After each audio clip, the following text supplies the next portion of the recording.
जय श्री राधे फ्रेंड्स। जीनत को रोता हुआ देख अयाना बहुत ज़्यादा परेशान हो जाती है और कहती है, जीनत बेटा प्लीज़ डोंट क्राई, तुम्हें रोने की कोई भी ज़रूरत नहीं है। तुम क्यों रोओगी? रोएगा तो वो कमीना, फ़ोन दो उसे, मैं उससे अभी खबर लेती हूँ उसकी। जीनत हल्का सा सर हिला देती है। आरुष के चेहरे का रंग बिल्कुल उड़ जाता है और वह फ़ोन को आरुष की तरफ कर देती है। आरुष डिसबिलीव के साथ जीनत को देख रहा था, जिसके होठों पर एक सीक्रेट नोटी डेविल सी मुस्कुराहट थी। इस लड़की ने जानबूझकर किया है ये सब कुछ, लेकिन वह कुछ कर भी नहीं सकता था।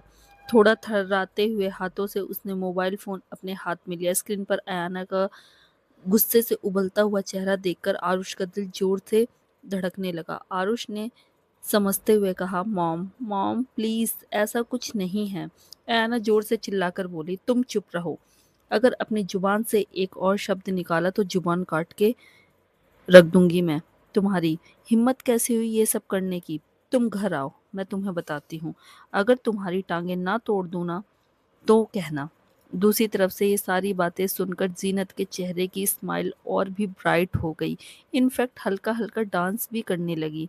जो चीज़ आरुष को बहुत ज़्यादा प्रवोक कर रही थी, उसकी पकड़ मोबाइल फ़ोन पर बहुत ज़्यादा मजबूत हो गई। आंखें डार्क हो गई।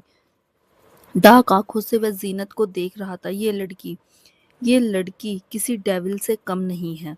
आयना उसकी बहुत बुरी क्लास लेती है, उसे बहुत सुनाती है, बहुत डांटती है, लेकिन आरुष कुछ भी नहीं बोल सकता था, बस चुपचाप अपनी मॉम की डांट खा रहा था। फाइनली आयना थक जाती है और जोर जोर से सांस लेने लगती है और कहती है, एक बार तुम घर आ जाओ, फिर मैं तुम्हें बताती हूँ। और कुछ बोलने के लिए मुंह खोलने ही वाली होता है कि अयाना तुरंत कहती है, चुप चुप रहो, अपना मुंह बंद रखो, खबरदार अगर एक शब्द अपनी जुबान से निकाला तो। आरुष अपना मुंह तुरंत बंद कर लेता है। उसके बाद वह कहती है, फोन जीनत को दो। अभी जीनत, जो कि मस्ती में झूम रही थी, तुरंत सीधी होकर खड़ी हो जाती है और फिर से रोने जैसी शक्ल बना लेती है। उसकी यह हरकतें देखकर आरुष अपने दांत पीसने लगता है, पर अपनी मॉम के सामने कुछ नहीं बोल सकता था, इसलिए वह चुपचाप मोबाइल फ़ोन उसकी तरफ बढ़ा देता है। रोने जैसी शक्ल के साथ जीनत मोबाइल फ़ोन में अपने हाथ में लेकर अयाना को देखने लगती है। जीनत को ऐसे उदास देखकर अयाना का दिल टूट रहा था। उसने कहा, जीनत तुम्हें उदास होने की कोई भी ज़रूरत नहीं है। अगर आगे से कभी भी तुम आरुष को किसी ऐसी लड़की की 50 मीटर के दायरे में भी देखो तो मैं तुम्हें परमि तो मैं तुम्हें परमिशन देती हूँ, उसकी टांगें तोड़ देना, आगे मैं संभाल लूंगी। दो चार नकली आंसू आंखों से गिरते हुए जीनत ने हाँ में अपना सर हिलाया और कहा, ओके। ऐना बहुत नरम आवाज में बोली, वो अपने बाप का बेटा है ना, थोड़ा बिगड़ा हुआ है, दिल का बुरा नहीं है, मुझे पता है, तुम उसे संभालो, पीछे मत हटना। अगर ये तुम्हें जरा भी हर्ट करे तो सर फोड़ देना इसका। थोड़ी सी बात करने के बाद जीनत कॉल कट कर देती है। कॉल कट होते ही आरुष एकदम से उसके कंधों को पकड़ता है और उसे जोर से कस लेता है और उसकी आंखों में देखते हुए गुस्से से चिल्लाता है, तुम्हारी इतनी हिम्मत, तुम्हारी इतनी हिम्मत। इसके आगे वह कुछ बोल पाता उससे पहले ही जीनत ने अपना पैर उठाया और आरुष के टांगों के बीच वाली जगह पर वार कर दिया। आरुष की आंखें बाहर निकल आई और उसकी चीख निकल गई। वो लड़की जो आरुष के करीब होकर रोमांस कर रही थी, वह तो कब की वहां से चली गई। अब वहां पर सिर्फ वो दोनों ही थे। आरुष सोफे पर गिर गया, टांगों के बीच वाली जगह को जोर से हाथ से दबाया। जीनत होठ पर एक डेविल स्माइल के साथ आरुष से बोली, मैं बहन जी, तुम्हारी गर्लफ्रेंड बनने के लायक नहीं। हम्म मैं जानती हूँ कि हम दोनों नकली गर्लफ्रेंड बॉयफ्रेंड है, पर नकली हो या असली, हम लड़कियों की भी एक डिग्निटी होती है। बेशक हम लोग नकली रिलेशनशिप में हैं, पर इसका मतलब ये तो नहीं कि तुम ऐसे मेरी आंखों के सामने किसी के साथ रोमांस करो और मुझे किसी के सामने ह्यूमिलेट भी करो, ड्रिंक बनाने को बोलो, as if I am your servant. Finally कुछ सेकंड बाद आरुष अपने दर्द से उभरकर जीनत की तरफ देखता है और कहता है, तो क्या इसलिए ये ड्रामा किया? तुम्हें जलन हो रही थी मुझे उस लड़की के करीब देखकर? जीनत तो अपनी आंखों को रोल करती है और कहती है, जलन? माय फुट, मुझे तुमसे कोई फर्क नहीं पड़ता। वह पलटकर जाने लगती है पर आरुष उसका हाथ पकड़कर उसे खींच लेता है। वह एकदम सोफे पर गिर जाती है और आरुष उसके ऊपर चढ़ जाता है। जीनत की आंखें बड़ी हो जाती हैं। आरुष उसकी आंखों में देखते हुए बोला, अगर तुम्हें कोई फर्क नहीं पड़ता तो क्यों किया तुमने ये? तुमने मेरी मॉम को कॉल किया, मुझे इतनी डांट खिलवाई। मॉम ने मुझसे कहा कि तुम मेरी गर्लफ्रेंड हो और मैं तुम्हारा अच्छे से ख्याल रखूं, और जबकि तुम मेरी गर्लफ्रेंड हो और मैं तुम्हारा बॉयफ्रेंड, तो मेरी गर्लफ्रेंड होने के नाते तुम्हारा ये फर्ज बनता है कि तुम मेरी ज़रूरतों का भी ख्याल रखो। यह सुनकर आरुष की बात का मतलब समझकर जीनत की आंखें बड़ी हो जाती हैं। वह कहती है, क्या मतलब है तुम्हारा? देखो, मेरा ऐसा कोई इरादा नहीं था।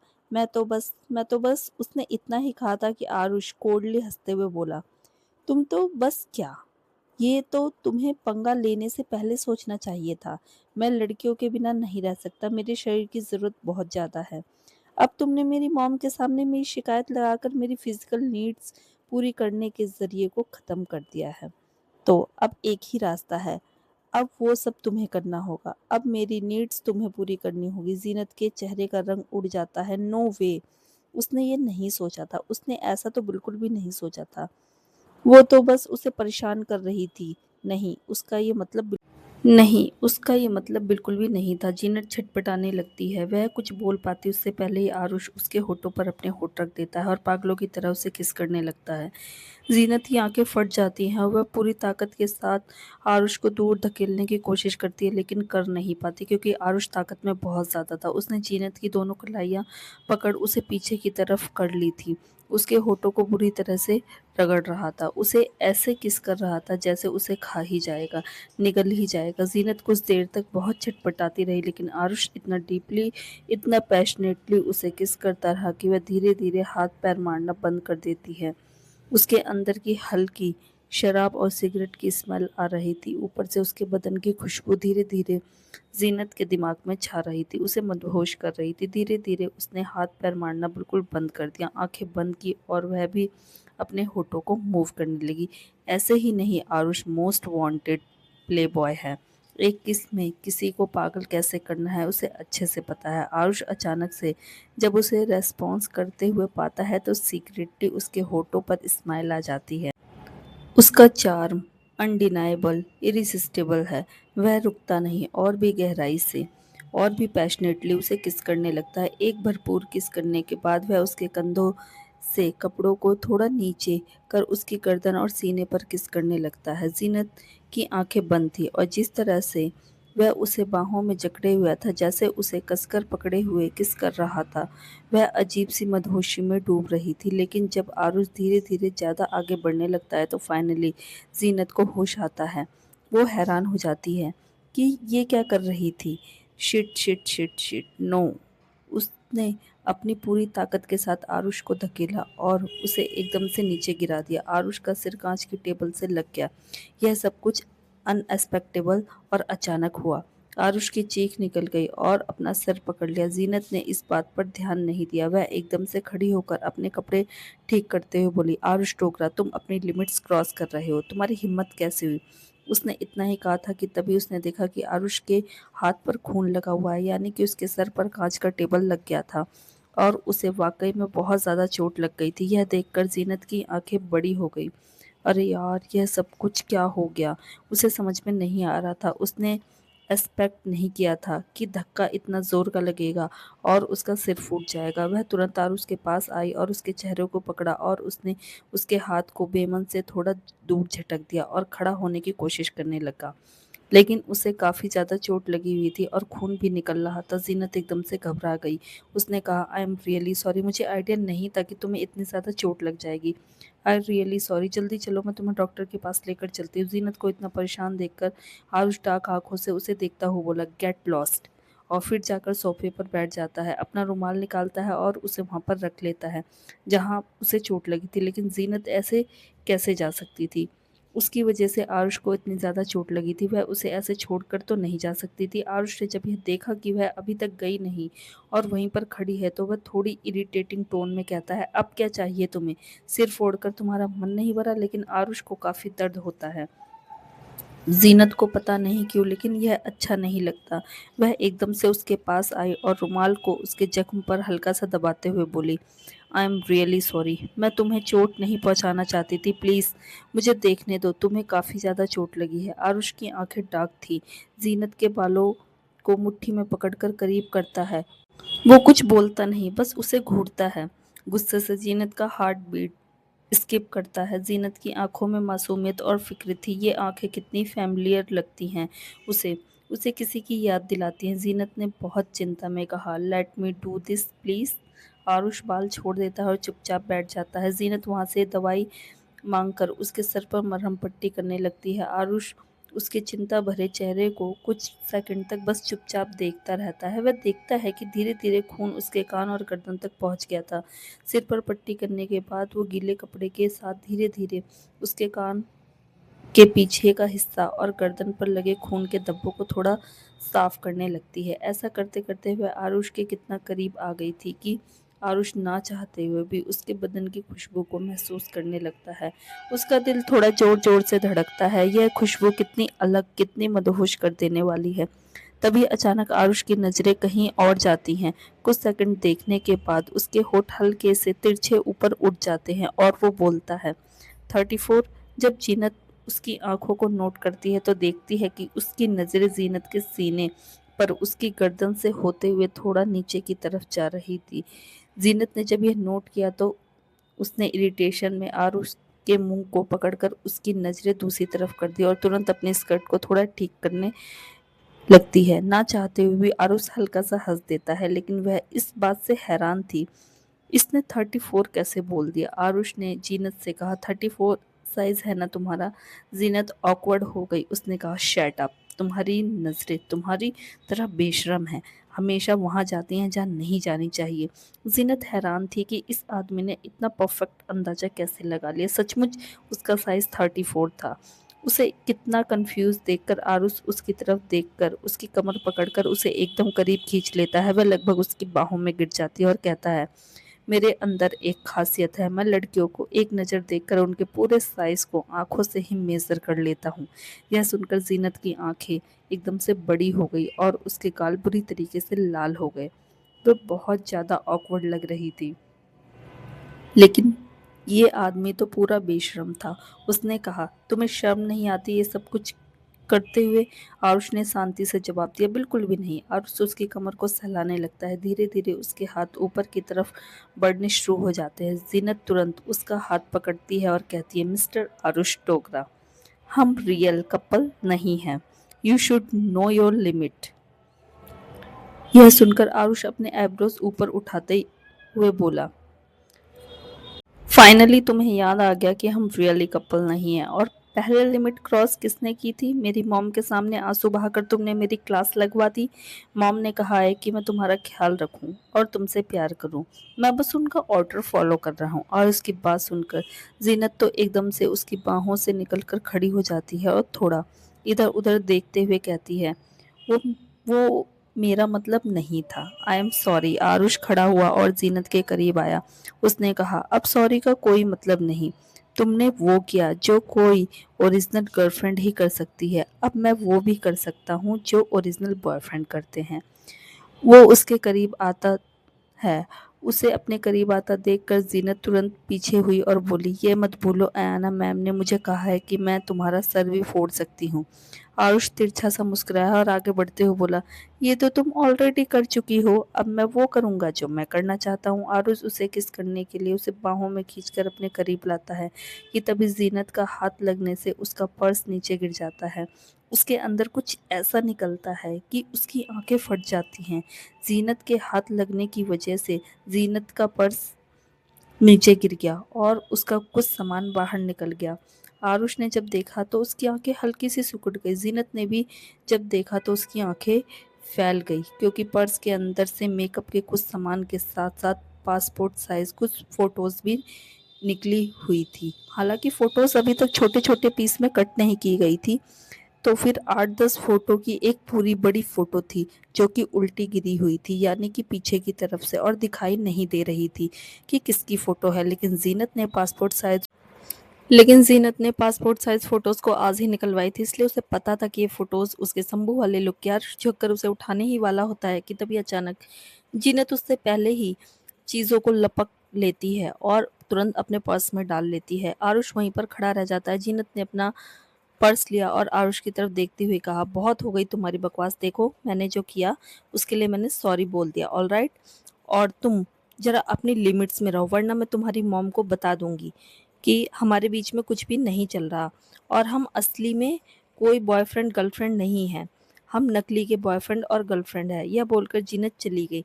इरिटेशन में आरुष कुछ बोलने वाला था, लेकिन आखिर में वह कुछ नहीं बोला और चुपचाप खड़ा रहा। जीनत के जाने के बाद उसके चेहरे पर इरिटेशन से भरे भाव आ गए। यह लड़की ना, ये लड़की सच में सर का दर्द है। काल एक बड़ी सी कुर्सी के ऊपर बैठा हुआ था। उसने हमेशा की तरह चेहरे पर मास्क लगाया हुआ था। उसके पीछे खड़ा हुआ था विध्वंस। विध्वंस उसके चेहरे पर भी मास्क लगा हुआ था। काल की डार्क आंखें स्थिर टिकी हुई थी। वहां पर चारों तरफ सैकड़ों की तादाद में गार्ड्स हाथ में बड़ी बड़ी बंदूकें लेकर मौजूद थे। सामने बहुत बड़ी टेबल थी और टेबल की दूसरी तरफ एक कुर्सी जिस पर कोई बैठा था। काल की तरफ पीट करके सिर्फ उसके हाथ की उंगलियों में फंसी हुई सिगार का उड़ता हुआ धुआं ही दिखाई दे रहा था। यहाँ पर काल और विद्वान सिर्फ दोनों मौजूद थे। उनके अलावा और किसी को भी यहाँ पर आने की परमिशन नहीं थी। अंदर का माहौल काफी खतरनाक लग रहा था। ऐसा लग रहा था कि कोई शेर किसी डायनासोर की गुफा में आकर बैठा है। कुछ सेकंड के सन्नाटे के बाद काल फाइनली चुप्पी तोड़ते हुए बोला, हम किसी को खत्म करना चाहते हैं, उसके लिए हमें आपकी मदद की जरूरत है। इतना बोलने के बाद काल खामोश हो गया। सामने चेयर के ऊपर बैठा हुआ इंसान उंगली के इशारे से उसे बात आगे बोलने का इशारा करता है। उसका चेहरा तो दिखाई नहीं दे रहा था, सिर्फ कुर्सी दिखाई दे रही थी। मगर काल आगे बोलते हुए कहता है, इसके बदले मैं आपके साथ एक डील करूंगा। इंडिया में मेरे सारे import export channel, logistic routes और ब्लैक नेटवर्क आपके नाम होंगे। मनी लॉन्ड्रिंग से लेकर आर्म सप्लाई तक हर डील पर आपका 80% हिस्सा रहेगा और मैं खुद आपके ऑपरेशंस को क्लीन कवर देने के लिए गवर्नमेंट और कॉरपोरेट लेवल पर अपने कॉन्टैक्ट्स एक्टिवेट करूंगा। आप चाहो तो इंडिया आपके एम्पायर का अगला बेस बन सकता है। काल की आंखों में न डर था न झिझक, बस ठंडी महत्वाकांक्षा थी। वह बहुत बड़ी डील थी, लेकिन काल इसके लिए भी तैयार था। यह बड़ी डील बेशक काल के लिए हो सकती है, लेकिन सामने बैठे हुए इंसान के लिए नहीं, क्योंकि सामने बैठा हुआ इंसान कोई मामूली इंसान नहीं था। वह इटली का बहुत बड़ा गैंगस्टर था। कुछ सेकंड के सन्नाटे के बाद वह चेयर घूमती है और काल को फाइनली चेयर पर बैठे शख्स का चेहरा दिखाई देता है। काल देखता है कि सामने कुर्सी पर एक औरत बैठी हुई है, थोड़ी अधेड़ उम्र की लेकिन काफी खतरनाक। उसकी आंखें बिल्कुल लाल थी, उसकी आंखों में जैसे मौत का साया था। उसकी आंखें इतनी डार्क और खतरनाक थी कि किसी के रोंगटे खड़े कर देने के लिए काफी थे। लुसियाना ग्रेव, इंटरनेशनल लेवल की लेडी माफिया, इटली की माफिया डॉन इस वक्त काल के सामने बैठी हुई थी। काल अपना कंपोजर मेंटेन करता है। लुसियाना सिगार का एक कश लेती है और कहती है, ऑफर अच्छा है तुम्हारा, पर खत्म किसको करना है? उसके बाद काल अपने कोट की जेब में हाथ डालता है और एक तस्वीर बाहर निकालता है। तस्वीर निकालकर वह सामने टेबल का ऊपर रखकर धीरे से लुसियाना की तरफ सरकाता है और फिर अपनी जगह पर शांति से चुपचाप बैठ जाता है। लुसियाना धुएं का पफ छोड़ते हुए तस्वीर की तरफ नजर मारती है। वह तस्वीर कबीर डोगरा की थी। लुसियाना उस तस्वीर को अपने हाथ में लेती है और उसकी आंखें हल्की सी छोटी हो जाती है, बहुत ही ज्यादा डेंजरली। काल ने कहा, उसका नाम कबीर डोगरा है। यह इंडिया का बहुत बड़ा माफिया है और मेरा बहुत बड़ा दुश्मन। मैं इसे ख़त्म करना चाहता हूँ, इसके सारे ब्रदर्स और उन सब के परिवार वालों के साथ। लुसियाना हल्की सी अपनी एब्रोज ऊपर उठाती है, तस्वीर को वापस टेबल पर डाल देती है, आराम से कुर्सी पर पीठ लगाते हुए कहती है, इतने मामूली से काम के लिए तुम्हें मेरी ज़रूरत क्यों पड़ी?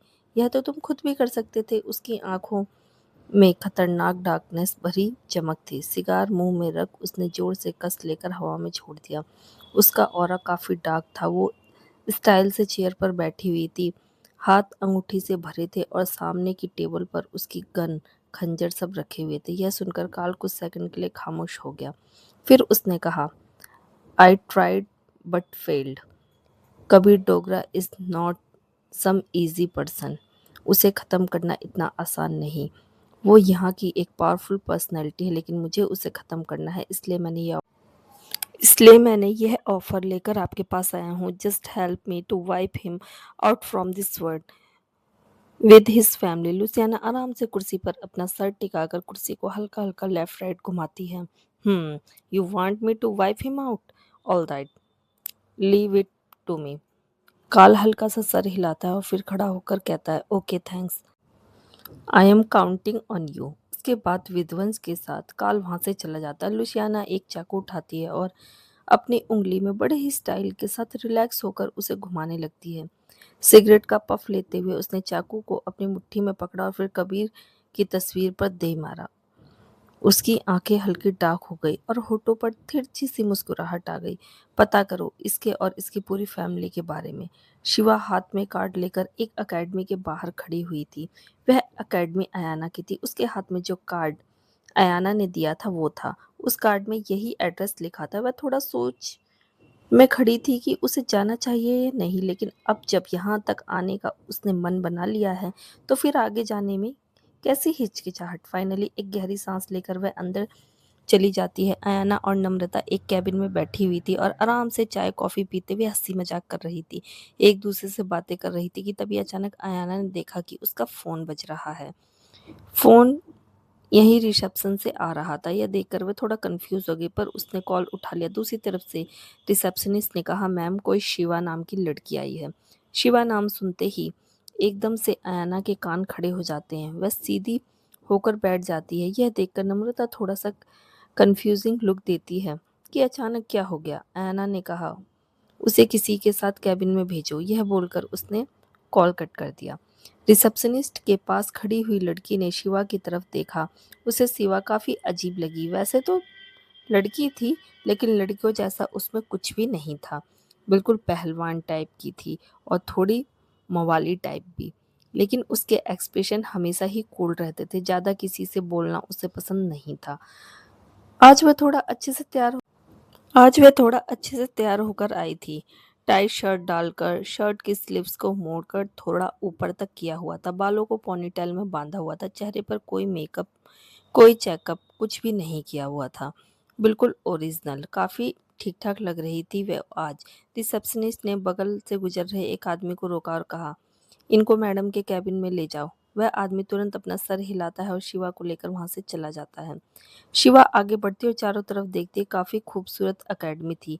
यहाँ पर लड़कियों को मार्शल आर्ट की ट्रेनिंग दी जा रही थी, शूटिंग वगैरह सिखाई जा रही थी। सेल्फ डिफेंस के जितने भी पार्ट्स होते हैं, मूव्स होते हैं, वो सब सिखाए जा रहे थे।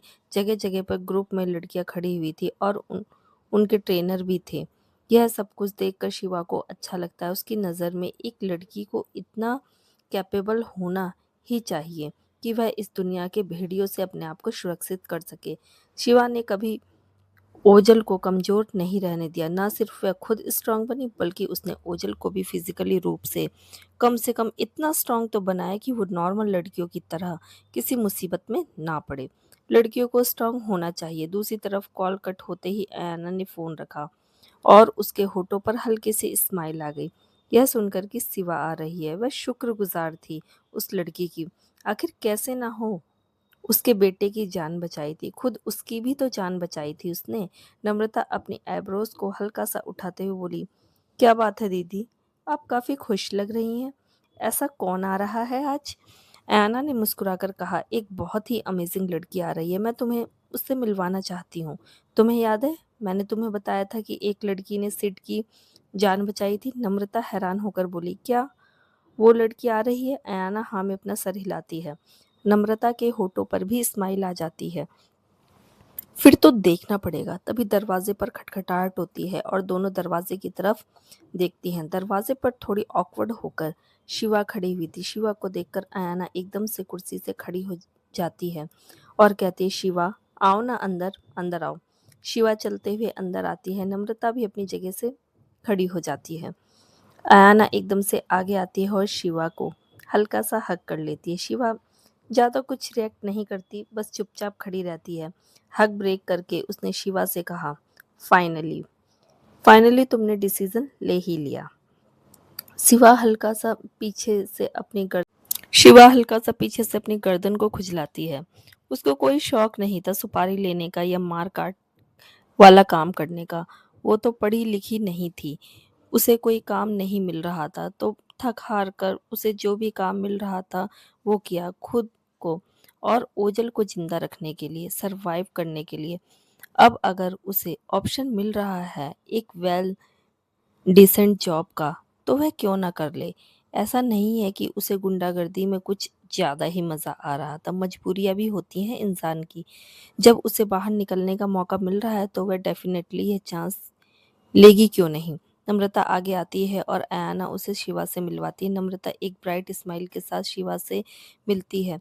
फिर तीनों सोफे पर बैठ जाते हैं। अयाना शिवा से बोली, तुम्हें यहाँ पर आने में कोई प्रॉब्लम तो नहीं हुई ना? शिवा ने ना में सर हिलाते हुए कहा, नहीं, सब ठीक था।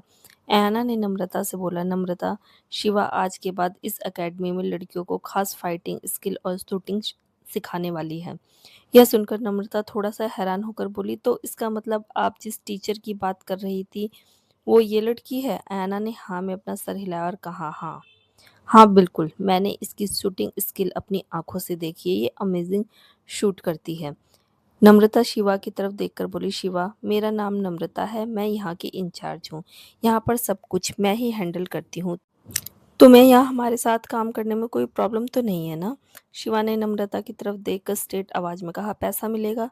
अचानक उसका सवाल सुनकर नम्रता थोड़ा सा ऑकवर्ड हो जाती है, मगर फिर कहती है, हाँ मिलेगा ना, पैसा क्यों नहीं मिलेगा? बिल्कुल मिलेगा, तुम्हें अच्छी खासी सैलरी मिलेगी, तुम्हारे काम के अकॉर्डिंग। शिवा ने फिर नॉर्मल जवाब दिया, फिर मैं करूँगी, अपन को सिर्फ पैसा चाहिए, लीगल इल्लीगल कोई भी काम चलेगा। उसकी बात सुनकर अयाना और नम्रता दोनों स्पीचलेस हो जाती हैं। अपने गले को साफ करते हुए अयाना ने कहा, नहीं, तुम्हें यहाँ पर कोई भी इल्लीगल काम नहीं करना है। यहाँ पर सब कुछ बिल्कुल साफ सुथरा और लीगल है, जैसा कि तुमने आते वक्त देख ही लिया होगा।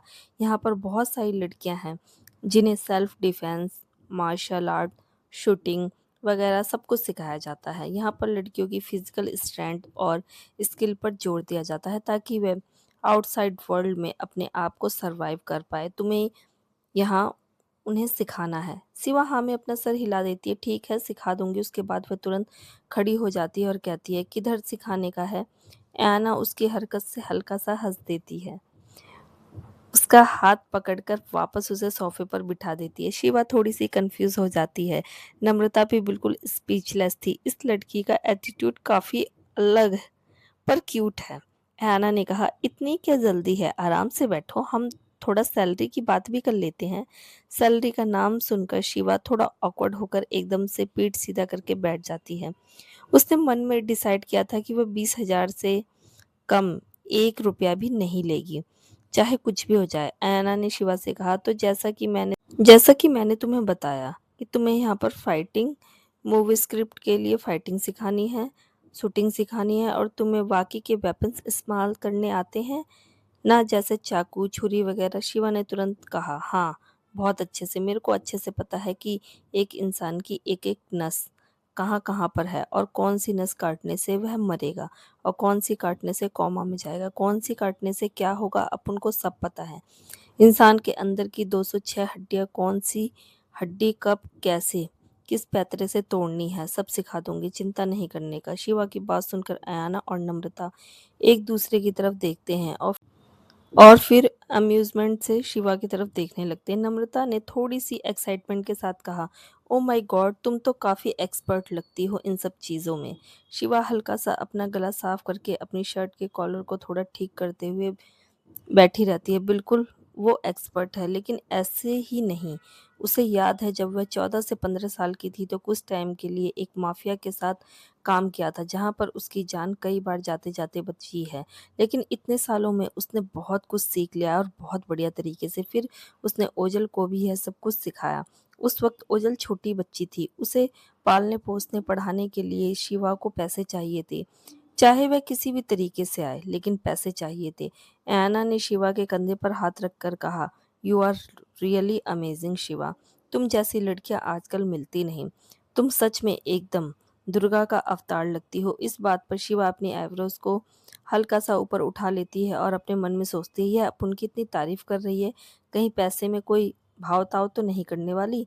नहीं नहीं, अगर इसने 20,000 से कम दिए तो अपुन भी उठकर यहाँ से कट लेगी। उसके बाद अयाना ने अपने हाथों को आपस में मसला और फिर शिवा से कहा, ऑल राइट देन, तो अब बात करते हैं तुम्हारी सैलरी की। शिवा बस 20,000 बोलने के लिए मुंह खोलने ही वाली थी, और यह बोलने ही वाली थी कि अगर इनको नहीं दिए गए 20,000 तो वो यहाँ से अभी ही चली जाएगी। लेकिन वो मुंह खोल पाती उससे पहले ही अयाना ने कहा 60,000 कैसे रहेंगे। अयाना की बात सुनकर शिवा अपनी आईब्रोज को सिकोड़ लेती है और फिर सोचने लगती है, 16,000 बोले तो 16,000 बस। उसने तुरंत खड़े होकर कहा, नहीं, अपुन को नहीं जमेगा, अपुन जा रही है। वह जाने लगती है। अयाना और नम्रता हैरान हो जाती है। अयाना ने एकदम से उसका हाथ पकड़ा और कहा, अरे अगर तुम्हें कम लग रहे हैं तो मैं बढ़ा देती हूँ, 70,000 कैसा रहेगा। 70,000 यानी 17,000। यह सुनकर भी शिवा के हाव भाव में कोई खास बदलाव नहीं आया। एना ने यह देखा कि इसमें भी वह सेटिस्फाइड नहीं लग रही, तो वह अमाउंट को थोड़ा और बढ़ाते हुए बोली, all right then 80,000। It's that okay? Shiva irritate होकर बोली, क्या ओके? Not okay madam. अभी आपने मेरे को क्या बिल्कुल आवारा समझ के रखा है क्या?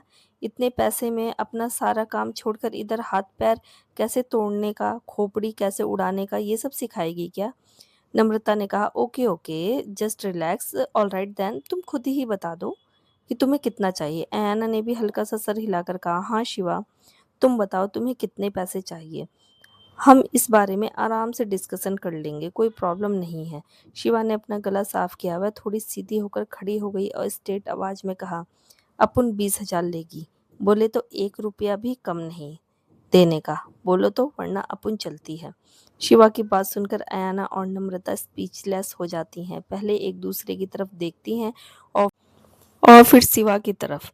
उन दोनों के ऐसे एक्सप्रेशन देखकर शिवा को ऐसा लगा जैसे कितना अमाउंट सुनकर वो दोनों सदमे में चली गई। एक गहरी सांस लेकर शिवा ने कहा, ठीक है, तुम लोगों के लिए मैं थोड़ा कम कर देती हूँ, 19,000, इससे ज़्यादा कम नहीं।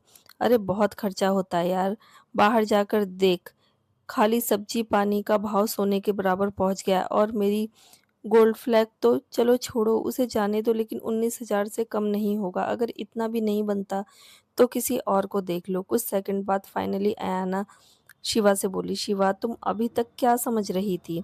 तुम्हें आइडिया है मैंने तुम्हें कितने पैसे ऑफर किए?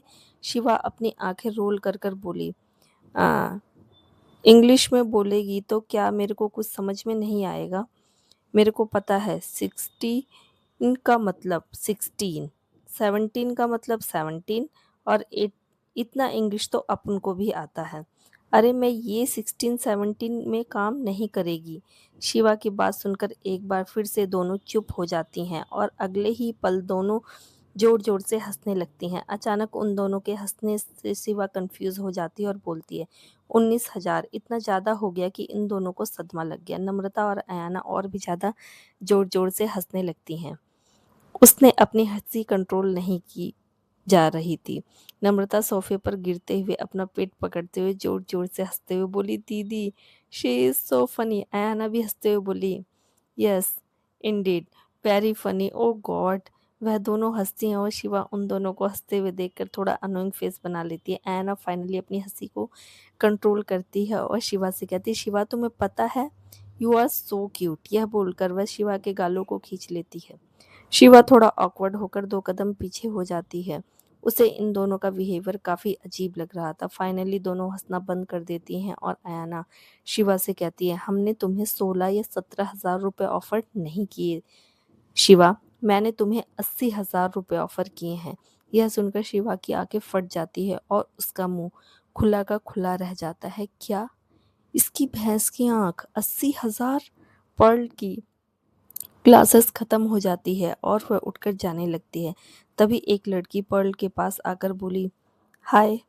पर्ल उस लड़की को देखती है, वो शायद उसकी क्लासमेट थी। पर्ल थोड़ा ऑकवर्ड होकर हेलो बोल देती है। वो लड़की बोली, पर्ल राइट? पर्ल हाँ में अपना सर हिला देती है। वो लड़की बोली, हे आई एम शिल्पा, एक्चुअली मैं कुछ दिन से कॉलेज नहीं आ पाई, तो क्या तुम्हारे नोट्स मिल सकते हैं? पर्ल कुछ सेकंड सोचती है और फिर अपने नोट्स दे देती है। शिल्पा स्माइल के साथ बोली, thank you, so sweet of you. Pearl बस हल्का सा स्माइल कर देती है। शिल्पा ने कहा, वैसे तुम किसी से बात क्यों नहीं करती? क्या बहुत शाय हो? पर्ल ने जवाब दिया, वो मुझे ज़्यादा लोगों से घुलने मिलने की आदत नहीं है, तो बस इसलिए। शिल्पा आईब्रोज ऊपर उठा लेती है। ओह, तभी पर्ल का फ़ोन बजता है। पर्ल देखती है दर्श का कॉल आ रहा है। वो तुरंत उठा लेती है और चली जाती है। शिल्पा उसे जाते हुए देखती है, फिर बोलती है, अजीब लड़की है।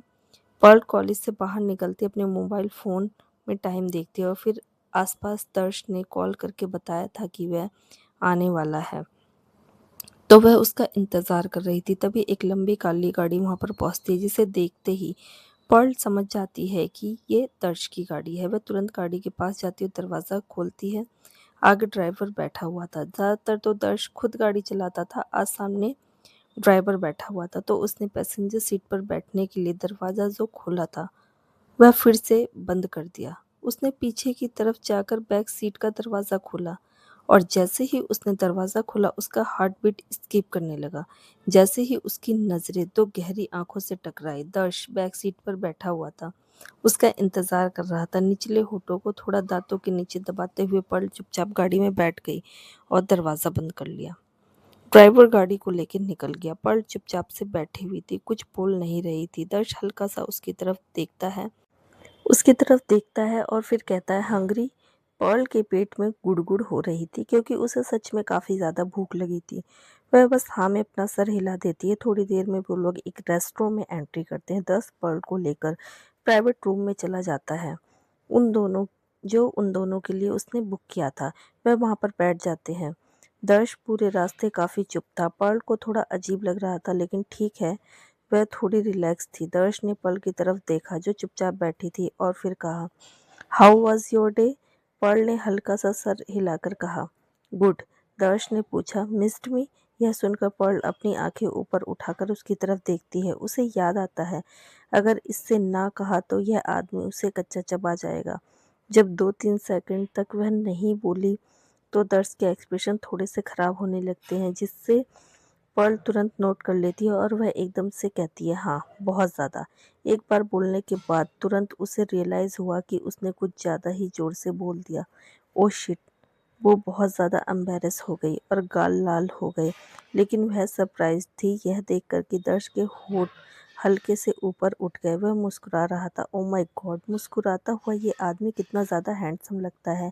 वैसे तो सीरियस लुक में भी काफ़ी हैंडसम लगता है, लेकिन इसकी सीरियस लुक से पर्ल थोड़ा-सा डरती थी और उसे बहुत ज़्यादा डर लगता था उसके सीरियस लुक से, इसलिए वह मुस्कुराते हुए ज़्यादा अच्छा लगता है। दर्श ने अपने हाथ आगे बढ़ाया और कहा, कम हियर। दर्श की बात सुनकर पर्ल थोड़ी सी कंफ्यूज हो गई। वह अपनी जगह पर ठीक तो बैठी थी, फिर यह उसे अपने पास क्यों बुला रहा है? लेकिन वह कुछ भी बोलने या इससे ज़्यादा कुछ सोचने की हिम्मत नहीं कर पाती। इस आदमी को गुस्सा दिलाना ठीक नहीं है, यह सोचकर वह चुप खड़ी होकर उसके सामने जाकर खड़ी हो जाती है। दर्श उसकी कमर पकड़ता है और एक झटके में उसे अपनी गोद में बिठा लेता है। पर्ल की आंखें बड़ी हो जाती हैं और दिल बहुत ज़ोर-ज़ोर से धड़कने लगता है, पर वह कुछ भी बोल नहीं पाती। यह आदमी उसे ऐसे गोद में बिठा लेता है कि जैसे वह छोटी बच्ची है और यह सच में उसका डैडी है। कितना अजीब लगता है, पर यह है कि मानता ही नहीं। दर्श प्यार से पर्ल के बालों को सहलाता है और फिर उसके पेट पर हाथ लपेटकर उसके कंधों पर अपने चेहरे को रखकर कहता है, कितना मिस किया तुमने मुझे? पर्ल अपना सलाइवा गटक लेती है। उसका दिल थोड़ा जोर से धड़क रहा था, गाल लाल-लाल हो गए थे। उसे अपनी गर्दन के पास पर्ल की सांसों की गर्माहट महसूस हो रही थी, जिससे उसकी बॉडी के रोंगटे खड़े हो रहे थे। पर्ल ने थोड़ा हिम्मत करके कहा, बहुत ज़्यादा। वह कम नहीं बोल सकती थी। इस आदमी का कोई भरोसा नहीं था, वह किस बात से गुस्सा हो जाए। पता नहीं, ऐसा नहीं है कि यह आदमी पर्ल को काफ़ी ज़्यादा टॉर्चर करता था या फिर उसे बहुत हर्ट करता था, बिल्कुल भी नहीं था ऐसा।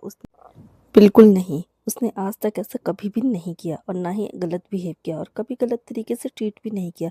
पता नहीं इस आदमी का ऑरा ही कुछ ऐसा है, या फिर इसके डार्क एक्सप्रेशन, जिन्हें देखकर पर्ल को हमेशा ही एक अनचाहा सा डर लगता है। दर्श उसके बालों को एक तरफ करके उसकी गर्दन पर अपने होठों को रगड़ते हुए बोला, झूठ। अगर ऐसा था तो तुमने मुझे कॉल क्यों नहीं किया? पॉल की मुट्ठियां जोर से कस जाती है। वह आंखें बंद कर लेती है और सांसों को जैसे अपने अंदर ही रोक लेती है। दर्श के होंठ उसके बदन को टच कर रहे थे, उसके जैसे रोंगटे खड़े हो रहे थे, उसके शरीर में जैसे बिजली का करंट दौड़ रहा था। एक अजीब सी फीलिंग आ रही थी उसे, एक नई फीलिंग जो उसने कभी भी महसूस नहीं की थी। जब यह आदमी उसके करीब होता है तो यह कितनी अजीब सी फीलिंग आती है उसे। उसे अपने पेट में गुदगुदी सी महसूस होने लगती है। एक सरप्राइज की बात यह थी कि यह फीलिंग बुरी बिल्कुल भी नहीं थी, बहुत अच्छी थी।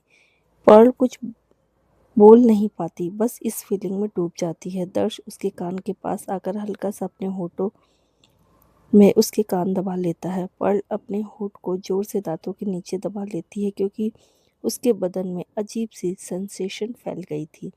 दर्श ने धीमी आवाज में कहा, बोलो, अगर मुझे इतना मिस किया तो मेरे पास कॉल क्यों नहीं किया तुमने? हिम्मत करके पर्ल ने कहा, वो मेरी क्लास थी तो टाइम नहीं मिला। आई एम सॉरी डैडी। यह डैडी शब्द सुनकर एक सेकंड के लिए दर्श पॉज हो जाता है। क्या कहा तुमने? पर्ल एकदम से अपनी आंखें खोलती है, उसका दिल जोर से धड़कने लगता है। क्या फिर से उसने कुछ गलत बोल दिया? पर वह यही तो बोलती है ना। ये आदमी जब भी नाराज होता है तो उसे यही बोलती है कि आई एम सॉरी डैडी, यह बोलो। अब जब उसने बोला है तो इसने सवाल क्यों पूछा? दर्श ने एक बार फिर से कहा, क्या कहा तुमने? दोबारा कहो। पर्ल हिम्मत करके बोली, I am sorry daddy. See See my baby girl finally know how to say sorry. It's time for little punishment. दर्श की पकड़ पॉल की कमर पर मजबूत हो गई और उसकी आंखों में एक अजीब टेंशन में डार्क होने लगी। पॉल का हार्ट बीट स्किप करने लगा। ओ गॉड, उसे ऐसा क्यों लग रहा है जैसे उसने इस आदमी को उकसा दिया। दर्श धीमी आवाज में बोला, be good and I will be gentle. Paul की धड़कनें तेज हो गई। वह कुछ भी समझ पाती उससे पहले ही दर्श उसे बाहों में लेता है और पैशनेटली उसे किस करने लगता है। पर अपनी पलकों को कई बार झपकाती है, फिर जाकर वह थोड़ा होश में आती है। फिर वो भी हाथ उठाकर दर्श के गले में अपनी बाहें डालकर आंखें बंद कर लेती है। पता नहीं क्यों, but she is loves this feeling, this sensation. किस ब्रेक करने के बाद दर्श उसकी आंखों में देखता है। उसकी आंखें काफी ज्यादा डार्क थी, उनमें जैसे एक पोजेशन था। वह धीरे से पर्ल के करीब आया और बोला, मुझे और कितना इंतज़ार करना पड़ेगा? हर रोज़ तुम्हारे करीब आकर खुद को रोकने के लिए, टॉर्चर के लिए। जल्दी से बड़ी हो जाओ ताकि मैं तुम्हारे साथ एक खूबसूरत रिश्ता कायम कर सकूं। यह बोलकर एक बार फिर से वह अपने होठों को पर्ल के होठों पर टिका देता है। पर्ल आंखें बंद कर लेती है। तभी उसे अपने दिमाग में एक आवाज़ सुनाई देती है, तुम्हें आइडिया भी नहीं है कि तुम कितनी खूबसूरत हो। जब तुम बड़ी हो जाओगी मैं तुम्हारे साथ एक बहुत खूबसूरत रिश्ता कायम करूँगा। पर्ल चौंक कर एकदम से झटके से अपनी आंखें खोलकर चेहरा पीछे कर लेती है। अचानक वह किस ब्रेक कर देती है। उसकी सांसें थोड़ी तेज हो जाती हैं और चेहरे पर अजीब सी बेचैनी नजर आती है। वह अब भी दर्श की गोद में बैठी हुई थी। एकदम से पर्ल बहुत ज्यादा हैरान हो जाती है। उसे समझ नहीं आया कि क्या था ये। अचानक उसके दिमाग में एक कैसी आवाज गूंज रही थी। दर्श उसे चुपचाप देख रहा था। उसने कहा, क्या हुआ? पर्ल थोड़ा होश में आकर दर्श की तरफ देखने लगी। होठों को दांतों के नीचे दबाते हुए उसने सर को थोड़ा नीचे कर लिया। उसे नहीं पता था कि क्या हुआ, बस उसे अजीब लगा। उसे ऐसा लगा जैसे यह शब्द पहले भी किसी ने उससे कहे हैं, कितने फैमिलियर से हैं। उसे चुपचाप देख दर्श ने उसके चिन के नीचे उंगली रखी और चेहरा ऊपर किया। दोनों एक दूसरे की आंखों में देखने लगे। दर्श हल्की से अपनी आईब्रो को ऊपर उठा लेता है और फिर से पूछता है, क्या हुआ? पर्ल थोड़ा हिम्मत करके बोली, कुछ नहीं, कुछ याद आ गया। यह सुनकर दर्श ने बिना किसी हाव भाव के पूछा, क्या? पर्ल ने जवाब दिया, पता नहीं, बस ऐसे ही कुछ। दर्श आगे कुछ नहीं पूछता। पर्ल थोड़ा ऑकवर्ड होकर कहती है, क्या मैं अपनी चेयर पर जाकर बैठ जाऊं? पर्ल अपनी कुर्सी पर जाकर बैठना चाहती थी। दर्श की गोद में बैठना उसे थोड़ा अजीब लग रहा था। वह कोई छोटी सी बच्ची नहीं है जिसे अपनी गोद में बिठाया जाए। दर्श ने पर्ल से कहा, तुम्हें यहाँ पर बैठने में कोई प्रॉब्लम है? पर्ल कुछ बोलना चाहती थी लेकिन उसके गले से शब्द निकल ही नहीं रहे थे। वह थोड़ा नर्वस हो जाती है। तभी दरवाज़ा खुलता है और कुछ वेटर हाथ में खाना लेकर अंदर आते हैं। वह सब खाना लेकर अंदर आ चुके थे, लेकिन पर्ल अभी तक दर्श की गोद में ही बैठी हुई थी। वह उठने की कोशिश करती है, लेकिन दर्श के हाथ उसकी कमर पर थे, उसे जाने ही नहीं दे रहे थे। वह बेचारी सी नज़रों से दर्श की तरफ देखती है, जैसे आंखों ही आंखों में बोल रही हो, सब लोग देख रहे हैं, शर्म आ रही है, प्लीज़ मुझे जाने दो। लेकिन दर्श के हाव भाव में कोई भी बदलाव नहीं आता। वह बस पर्ल को देखे जा रहा था, जैसे उसका ऐसे बेचैन होना उसे अच्छा लग रहा था। कोई भी वेटर उनकी तरफ देखने की हिम्मत नहीं करता। सब खाना अरेंज करते हैं और फिर बाद में सर झुकाकर चले जाते हैं। पर्ल का चेहरा शर्म से लाल हो गया था। उसे काफ़ी शर्मिंदगी हो रही थी। उनके चले जाने के बाद कमरे में बिल्कुल सन्नाटा छा जाता है। पर्ल को अपनी तेज़ धड़कनों की आवाज़ साफ सुनाई दे रही थी। वह खाने की तरफ देखती है। उसे उसे बहुत भूख लगी थी और खाना काफ़ी डिलीशियस लग रहा था। दर्स सरप्राइजिंगली पर्ल की कमर को आज़ाद कर देता है। पर्ल को जब यह महसूस करती है तो तुरंत खड़ी हो जाती है और अपनी कुर्सी पर जाकर बैठ जाती है। तभी उसे राहत की सांस आती है, लेकिन एक और चीज़ जो अब उसे थोड़ा-सा तंग कर रही थी, वह थे उसके होंठ। पैशनेट किस के बाद उसके होंठ में हल्की-सी बर्निंग सेंसेशन थी। वे सूज गए थे, लाल हो गए थे, लेकिन वह कुछ ना बोलते हुए चुपचाप अपनी प्लेट सीधी करती है। वह खाना हाथ में लेने के लिए हाथ आगे बढ़ाती है कि तभी दर्श कहता है, मुझे सर्व करने दो। पर्ल के हाथ हवा में ही रुक जाते हैं। फिर थोड़ा ऑकवर्ड होकर वह अपने हाथ को पीछे करती है और बस हल्का सा सर हिला देती है। उसे बहुत दबा के भूख लगी थी। दर्श उसकी प्लेट में खाना लगाता है। उसके बाद पर्ल तुरंत खाने लगती है। उसे ऐसे खाता हुआ देखकर दर्श के होठों हल्के से ऊपर उठ जाते हैं और उसकी आंखें हल्की सी नरम हो जाती हैं। एक प्लेट फिनिश करने के बाद पर्ल की भूख शांत हो गई थी, लेकिन खाना इतना ज़्यादा टेस्टी था कि ऐसा लग रहा था उसका पेट और भी मांग रहा है। वह तुरंत प्लेट में और ज़्यादा खाना डालने के लिए हाथ आगे बढ़ाती है, मगर दर्श अपनी प्लेट से खाना खाते हुए बोला, बस अब और नहीं। यह सुनकर फिर से पर्ल के हाथ हवा में ही रुक जाते हैं। वह दर्श की तरफ देखती है। दर्श पर्ल को देखते हुए बोला, पेट भर गया ना तुम्हारा, अब एक्स्ट्रा नहीं खाना। दर्श की बात सुनकर पर्ल अपना मुंह बना लेती है। To be continue. Har Har Mahadev दोस्तों।